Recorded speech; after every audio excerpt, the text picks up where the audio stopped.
We're on Baba Batra, Perak Hay, Mishnah Dalit, fourth Mishnah in the fifth chapter of Masechet Baba Batra.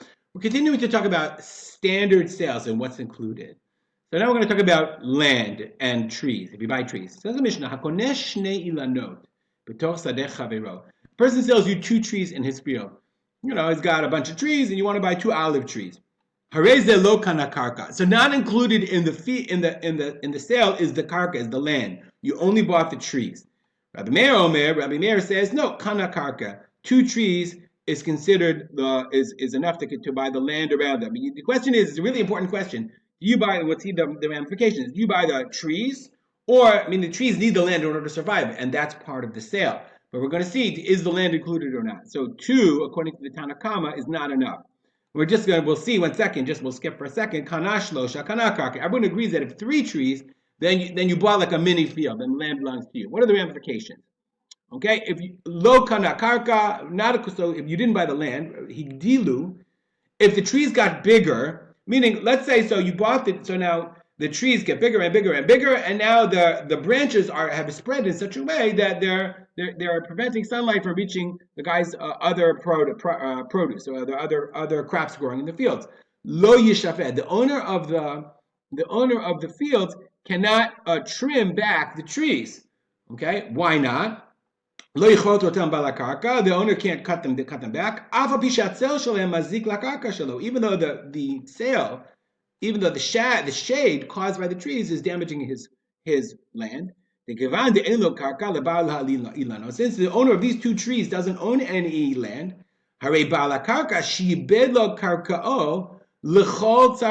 owner of the land, when he sold two trees, he subjugated his land for all of their needs. So as long as they're alive, as long as these trees are alive, he has the right to allow the trees to grow as big as they are, and whatever needs he has. So therefore, he can't cut them back. Anything that comes out of the geza, out of the trunk of the tree, shalo belong to the owner of the trees.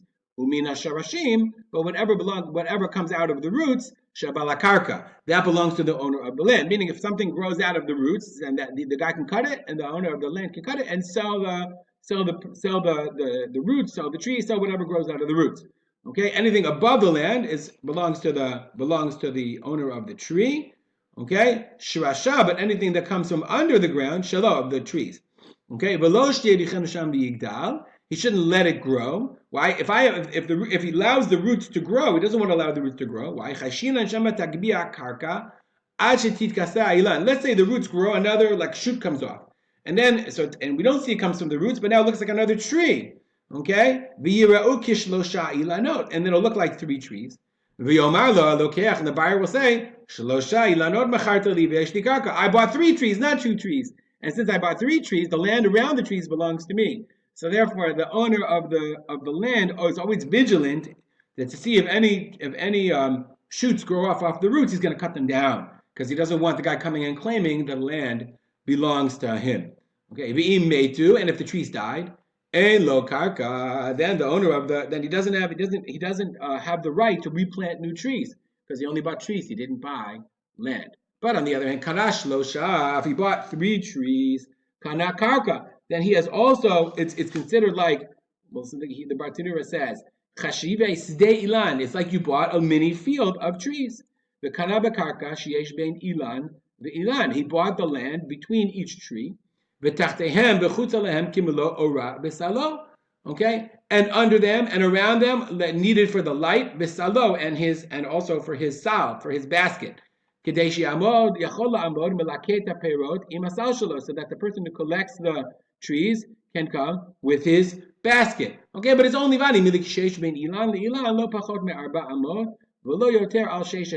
it's only when between the three trees there's no less, it's not less than 4 and not more than 16 amot between the trees. Then he gets the land. But if there's more than that, okay, then low karka, more or less than that, then he only sold it and then he doesn't get the karka because otherwise it's too big of a field or too small of an area.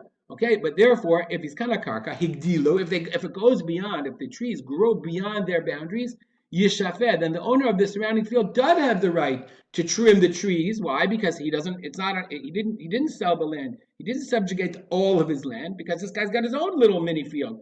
You keep your trees in your mini field now. And if they go beyond that, I have the right to trim them. Ve'aleh mina geza o mina sharashim. Shalom. Whatever comes out of both the trunk of the tree or the roots belong to the buyer because it's his mini field. Ve'im meitu. And if the trees died, yesh lo karka. He has land in order to replant because he bought not only the trees but the land between them. We'll stop here and dedicate our learning to the memory of my father, Rav Simcha ben Yitzchak Kalman. Have a great day.